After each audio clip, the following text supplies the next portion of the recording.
Okay, we're rolling. Okay. Hi, everybody. I'm Ruth Richter, and this is... I'm Steve Thyberg. And we both are volunteers with Green Bellevue. And Green Bellevue is a community-formed nonprofit organization. It started in 2009, where the mayor of Bellevue, Mayor Mixon, requested one of the city council members, Councilman Don Preister, to start a green team in the community. So that was just go start a green team. And that's how Steve and I kind of came into play, was Don calling this meeting, calling whoever in Bellevue would like to participate, and we all got together and just kind of put in what we think needs to happen, what projects there should be, and there was a long, long, long list of stuff. My passion was recycling. I wanted to see the recycling improved because we had a little bitty box and that was it. Steve was involved with the high school. And so Steve is gonna kind of share a little bit about from his perspective, being sort of outside Green Bellevue, being in the community, being at the high school, and seeing how, you know, getting students involved in what these efforts are, how important that is, and how that, you know, where that went. So that's what Steve's gonna share about, and then I'll also just share a little bit about, you know, how we've been working with the Green Initiative, what Green Bellevue's been doing in the area, and you know, how you can become engaged with us and how we want to connect with you. So that's what we're going to cover, and maybe more. But you want to just go ahead and share about your experience over at Bellevue West? Sure. My wife is a theater teacher at Bellevue West, so I was helping her out with shows so much I thought, oh, why don't I start an ecology club? So in 2010 I started an ecology club, and we started a paper recycling program, and I think we saved almost 200 trees in the time that we were doing it, and then it got shifted over to the SPED department to help them with some skills building. But we were involved with Green Bellevue and Earth Day a lot, so we, some of the students would read green stories to kids. And so the kids were, the small kids, most of them were 10 or younger, were engaged with that. In fact, we even did that a couple of years ago again. Let's see, but our college club did all kinds of stuff. We brought in a speaker from Nebraska Wildlife Rehab, and he brought bats. Bats are always cool. We should get bats. And after that, somebody donated some bat houses, so we painted them, and the school there's 4 bat houses on the Bellevue West campus. And you know, if you go to the football game and those lights are right up there, and you see bugs flying around, you may not see the bugs, they're way up there, but you see these things flying around, that's the bats.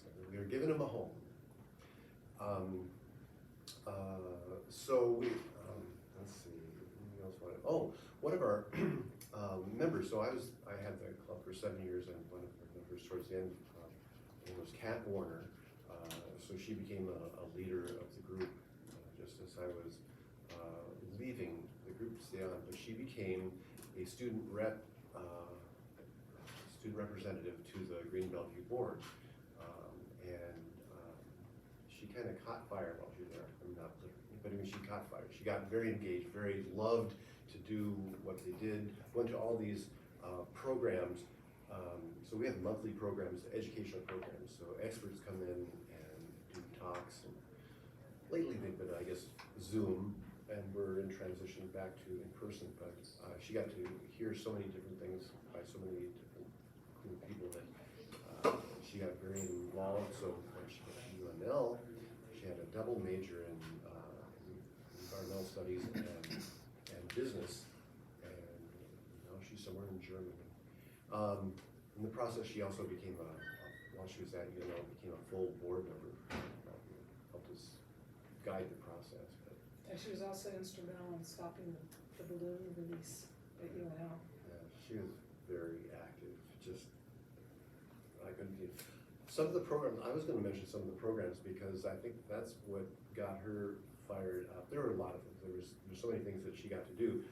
But so some programs, food loss, food waste, and the pandemic, 24 hours of reality, climate change, youth in the environmental, climate change, youth in the environmental movement, screening of the movie, film The Burden by American Resilience Project. What is climate justice? Zero waste, why and how? OPPD's pathway to decarbonization. Coming together without falling apart. Holding space for climate grief. Has been a support group for people who are grieving the changes in the environment. And let's see, milkweed seed workshop, saving the monarchs one seed boll at a time. Seed ball, oh, you get all these milkweed seeds and they put them in mud. You get your hands all nice and dirty. But then these balls, then you take them and you throw them out. Some places it's not going to get mowed, where the seed balls can just grow and put people. And so monarchs have food, a place to lay their eggs and all kinds of stuff. Composting in the lunchroom and household with Hillside Solutions. And you guys are going to know about that because you guys have been part of that here come January. I'm sure you all know about that, right? Oh yeah. Okay. Supporting native bees in our cities, generating a greener world together through everyday interactions, and in that we practice generative communication skills. And last spring we did one on the introduction to lawn conversion. That's when we changed a lawn into something, a garden, native plants, anything besides a lawn. So, but there were so many, anyway, those are available. In fact, those are available on our YouTube channel, Green Bellevue. Just do a search, you'll see a dot like that, and you click on it and you're there. We've also got a website, greenbellevue.org. Let's see, yep. Okay. And then, okay, I think that was that for that part. Yeah. Talk for a while. So, we really enjoyed having Kat on the board. She might have been our second student, because our first student was my niece, Della Wilson, from Bellevue East, and she was really involved with, she was really interested in water, the water systems, protecting the water, the KXL pipeline, and all that kind of stuff that was happening. So we've just seen students come on our board, and it's hard for you to engage 100% because you're at school all the time. And so what we do and how you can make the most of it is, number one, read and come to our meetings as much as you can, and communicate with us so that we can share what we're doing and we can know what you guys are doing, because that's how we can support one another. There might be an effort, certainly around the Earth Day programming time, which is how we actually got engaged with the Green Initiative, was the cleanup effort that they did, a community cleanup, your team here did, 1 year. And a number of those students came to receive an award for doing that. We were all at a picnic at Hayworth Park, and then we talked about, would you be interested in being on the board? And I think all three of them wanted to be. And so they joined the board, and then that's how they stayed plugged into what we were doing, and we learned more about you were doing. And that's really kind of how we came to continue to have someone on the board each year, because I know you're gonna graduate and move on, and that's how we came to have this composting program start. So these efforts, just being in communication, having a desire for change to happen, even if it's like your idea and you don't see it through, you put that idea out, somebody else goes, wow, that's great. Next thing we know, we're going for grant funding and things are happening. So this is how grassroots efforts work, and they really, really work. Basically, it's an intention of a number of people that want to get something done, and we stand behind it. And sometimes we go before the city council and we tell them about what needs to happen. Every year at Earth Day timeframe, we do an Earth Day proclamation, which we started back when Green Bellevue first started. Every single year, we've had a student go before the city council and just talk about what they're passionate about and what they want the city to do. And it's mainly also educating because they record it and it's on YouTube and all kinds of people can see it. So, we just like to bolster and support students' efforts, because this is, you know, a problem that's gonna last for a while, we all need to solve it. And I have seen adults listen to students more than they listen to the other adults. They're like, yeah, there's Ruth, you know, and then I bring a student and they're all like, wow, you know, and they really listen. So that makes me passionate to get students involved as well, because I see things happen because of your involvement. So Steve was just, you know, talking about, we have monthly programs, they're educational, so we just seek out topics, we seek out experts, and then we create a venue and we invite people, and we put the program on, we record it, we put it out on YouTube. So that's one of the big initiatives that we have. Right now, we're very, you know, focused on bringing composting into Bellevue. The Zero Waste Initiative, you know, moves on, which is, you know, we started with focusing on recycling. We brought in the orange bag program, and now, you know, the next component is getting that organic waste out of the landfill. So by your schools taking on this project, it's so multi-level, the impact it's going to make, because not only it's just here at the school, you're going to divert a lot of your organic waste out of the landfill, boom, that's huge. But also, eyes will be on you at the school board, at the BPS administration. You know, we'll be publicizing this, we might do, you know, some programming on it. At Earth Day, we can talk about it, we can put on a presentation. We've got a big auditorium over at Bellevue University. There's a lot of things that we could do to just make a big deal out of this for everybody. And then the more people hear about it, they're like, oh, there's composting, oh, we can do composting, and we get more people composting, and then next thing you know, we're gonna have a service that picks it up at people's house. So, you know, there's just a lot that can happen with what you guys are starting here. And we wanna support that. Since this has set, there was an actual date set for January, we've gotten about $6,000 in grant money. You know, and I think I asked for, might have been 2,500, and, you know, both of the grants gave me more because of the project I told them that we were doing. So there's support behind it. It's very, very exciting, and so I'm just happy that you guys are a part of it, and we wanna, you know, we're supporting you, we're right behind you, we're ahead of you, behind you, around you, and so we wanna make it a great success. So we do have an opening or two on the board. We kind of like to have, you know, a couple of people, because it's succession. You know, one person, the younger one, you know, then becomes the next person, and we keep filling that spot. So we would love to have a student board member. I did bring the role description for a board member, but there's a little bit of a variation for students. And what that is basically your minimal commitment is we vote in October, and you just need to serve out through May while you're still in school. Now, some students are like, don't boot me out in May, I want to stay, you know, but other students, you know, I've got to go get a job and other things I've got to go do. So, you know, it's a temporary spot, or it can be as permanent as you want. In fact, Chloe Zarb is now going to be a full member. Okay, so she wants to do that. She's going to be in UNL. How's she going to do that? Because she's going to read the minutes. She's going to attend as many meetings as she can. She won't be able to attend very many, even if she attends a few. She's maybe 20 minutes late. And she's going to stay in contact with us, and she's going to help oversee what's happening here, because it's really a big passion of hers. So she's going to make sure, you know, maybe she'll come and speak to the school board or things like that. So she's going to be engaging as best she can and staying involved. And Baden Brumbaugh, who started a composting pilot over at Bellevue East in 2019, or West, excuse me, in 2020. You know, oh, yeah, just got a little bit cut short there, but he's still involved over at UNL. So, you know, we have a student from Bellevue University who's involved with us. And so it's not a voting position, because you can't attend a lot of the meetings, and then if we left that voting position open and you're not there, then we can't make decisions. So it's not a voting position, but you know, you bring the ideas, you put your, you know, what you want and let everyone behind it and those kinds of things, and it's very powerful and very impactful.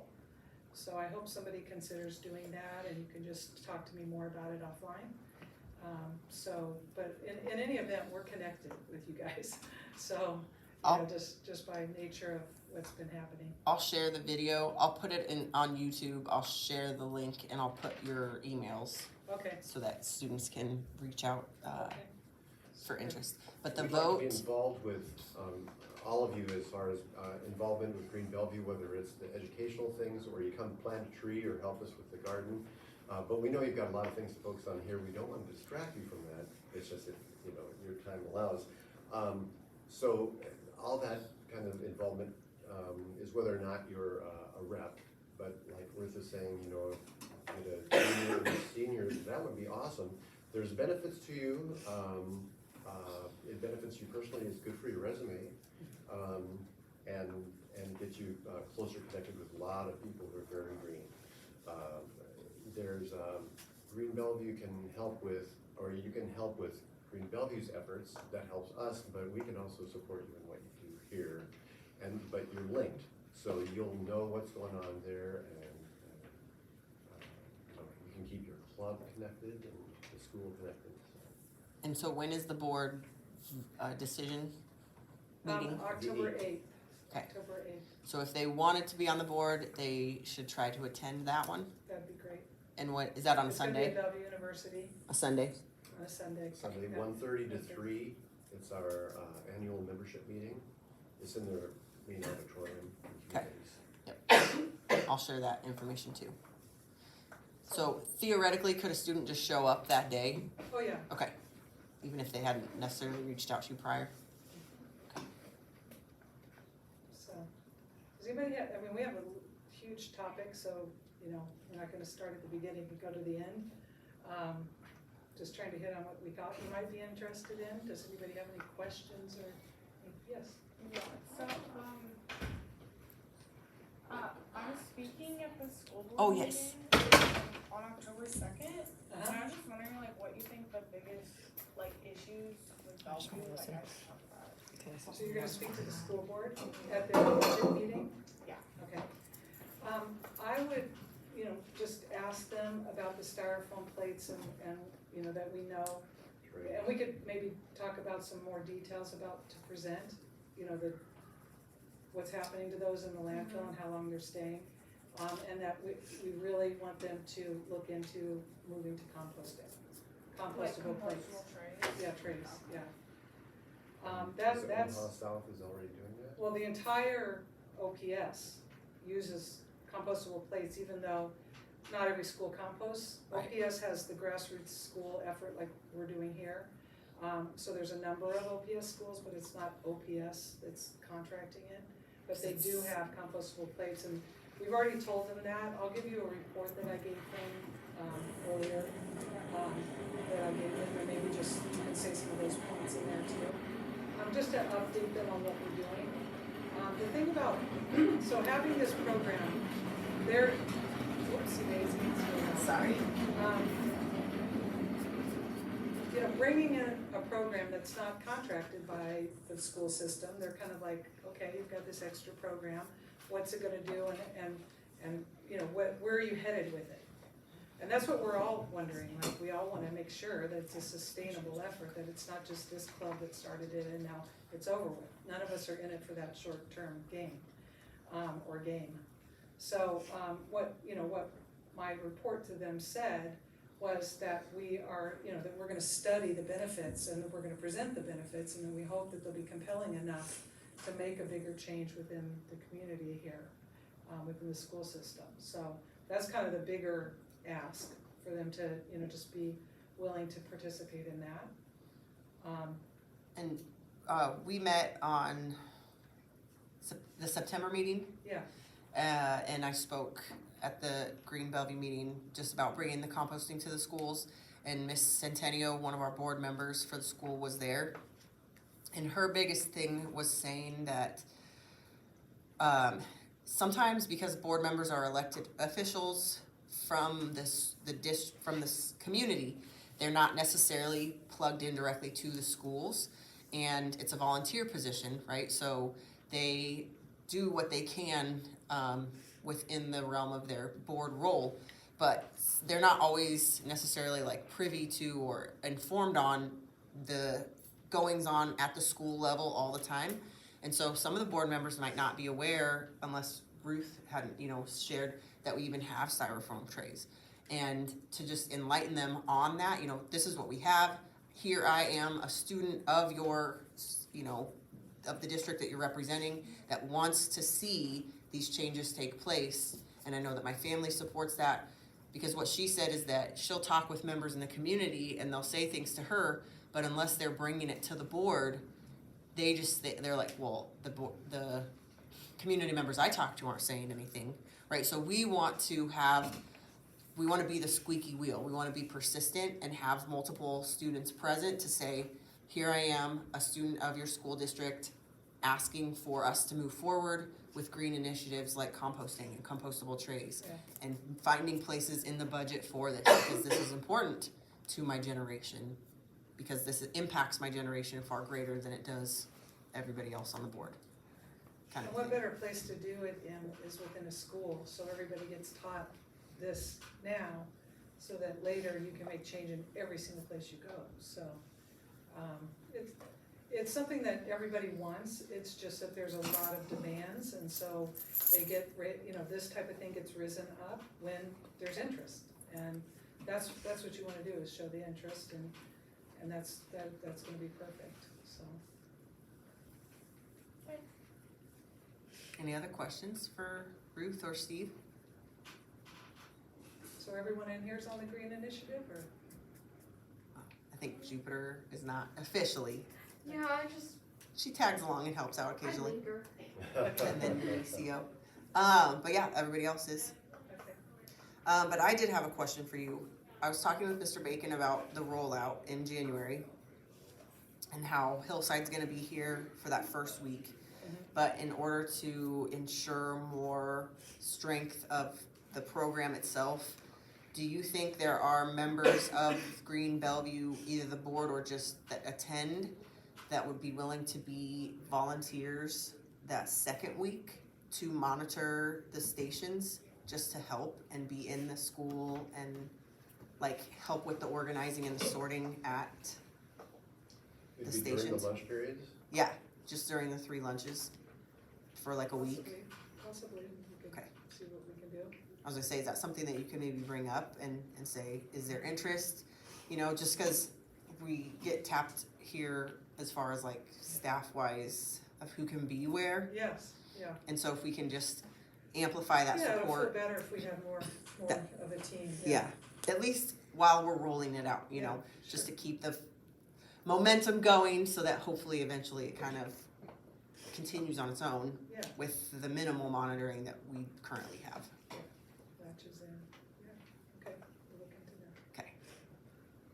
Sounds good, All right. all right. Thank you, Ruth and Steve.